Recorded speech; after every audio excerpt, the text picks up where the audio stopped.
Yeah, I know, this mic looks ridiculous. Anyway, in this video, I'm going to be showing you how I took the concept of the Mill Blackbird and made my own cheap DIY version so that I could film any car that I could possibly dream of. I don't wanna save ya, don't wanna be strangers. Let me feel like you know what to do. Leave your limitations, live and go against them. Just let go and start up something new. Cause I know that what you planned out, everything that Recently, I had to write and direct a short film, but I really wanted to push myself and find out where the limit is when it comes to doing a lot with a little, when it comes to using the very latest technology in film. Right off the bat, when I started to script this film, I knew that I wanted it to involve some car sequences. So that's rolling shots and rig shots. When I started to pitch these really elaborate ideas to other people, I was bombarded with questions like, can you actually do this? And are you sure that you can pull this off? To which I answered, yep. Though in reality, I literally had no idea how I was going to do any of this stuff. But I just knew that I really wanted to try. Eventually, my script was approved, despite still having overly ambitious scenes, involving set pieces and car chase sequences, that I still had no real idea about how I was actually going to achieve capturing this footage. Production was only a few weeks away, so I still had a lot of problems to solve and solve very quickly. The car that I wanted to use was a 1979 Jaguar XJ6. It's just one of those cars that looks good from pretty much every angle that you shoot it from. And I make no secret of the fact that the choice of car was purely and 100% aesthetics. The problem is that this was a vintage car and there was no way that I could use it to pull off some of the larger chase sequences and reckless driving scenes that you see in the film. So for those shots, I needed to find an alternative method of capturing the shots that I needed for that scene. From doing all the research that I could, I came across behind the scenes footage from Batman Begins and how they use miniatures to shoot some of the elaborate car chase shots and stunts. I also came across a behind the scenes documentary for a short film called Turning Tide, which is a short war film, but they use some miniatures to achieve the plane shots. And I was absolutely amazed at how realistic this looked. So I went ahead and used miniatures for my short film. For the select few shots that the car is stationary or moving in a very slow and controlled way. The miniature Jag was actually the most expensive prop of the whole film, and I think it was also a limited version of that model. And yes, you could say that I ruined it by installing LEDs and adding a little bit of suspension bounce, but gotta do what you gotta do. I'll make a detailed video on how I use miniatures in my short film, as I think it deserves its own video. Using miniatures could only get me so far. I had some pretty extreme car chase sequences in my script, so I had to find another alternative way of getting the coverage that I needed. After a lot of headache, I remembered seeing a video on a new car rig that they use in Hollywood called the Mill Blackbird. What this was a customizable car rig that could adopt almost any wheel width and body length.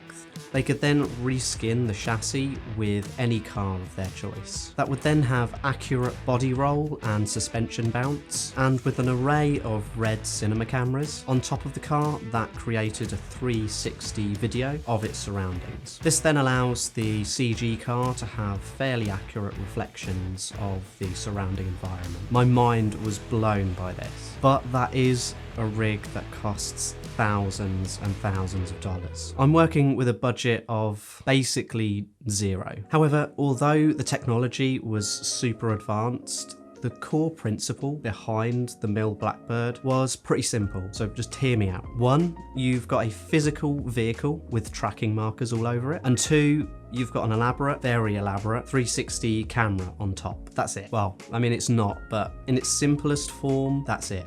Although it's not, but it is. Now, with those two things, you can first do something called an object track in the 3D software of your choice. I was using Blender, but how this works is you track each tracking marker that is visible to the camera on the body of your mill Blackbird. And then from that, your 3D software does a bunch of maths and jiggery pokery and figures out the relative dimensions of the object that is relative to the camera. So using this principle for what I want it for, I can basically take any car, put a load of tracking markers on it, and in theory do an object track and reskin the exterior of that car with a CG model of a Jaguar XJ6 from 1979. I also rented an Insta360 camera and attached that to the top of the car using a sort of DIY suction mount, which is usually used for carrying panes of glass, I think. This captured accurate reflections. It's sort of like a moving HDRI, except from without the HDR part, because this is fairly compressed video that's coming out of this Insta360. To my surprise at the time, the tests that I shot actually worked. Now you might ask, why go to all this trouble when you could just animate your CG car along a path and throw in a free HDRI from HDRI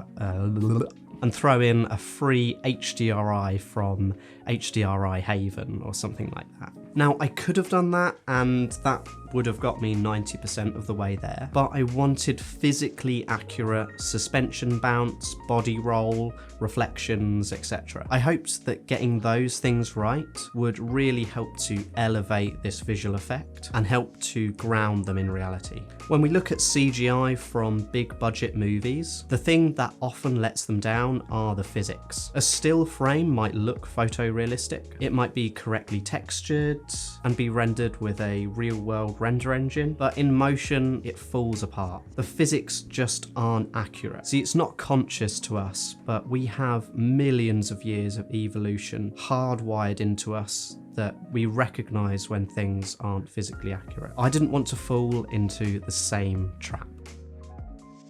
An interesting perk of using this DIY mill Blackbird is that it could sort of be used as motion capture but for cars. In some cases the whole scene was being rendered in 3D, so I could use the object track data and just reposition the virtual camera to wherever I wanted it to. An example are these shots here, and this street is actually a street in London called King Charles Street that I went and took detailed photos of. And by using projection mapping, I was able to project the images of that street onto basic geometry in 3D space. I tried my very best to not use the same trick twice in a row. Whether that trick or method was using miniatures, which again, I'll be doing a future video dedicated just to how I use miniatures in my short film, so expect that coming very soon. Using real practical shooting or full CG renders. Although every shot in the film had some element that had been photographed for real. I don't think there was any shots in the film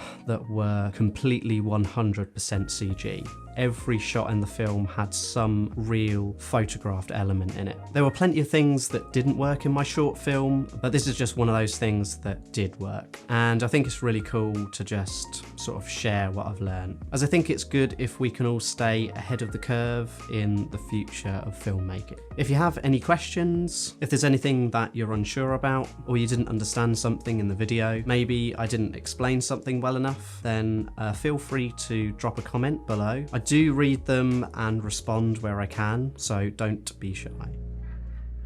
Hello everybody, how's it going? If you like this video, then don't forget to give it a like. It really does help to beat the YouTube algorithm. If you're new to the channel, then make sure you subscribe and hit the bell icon to stay updated with all of the content being released on this channel. As always, thanks for watching, and I'll see you in the next one.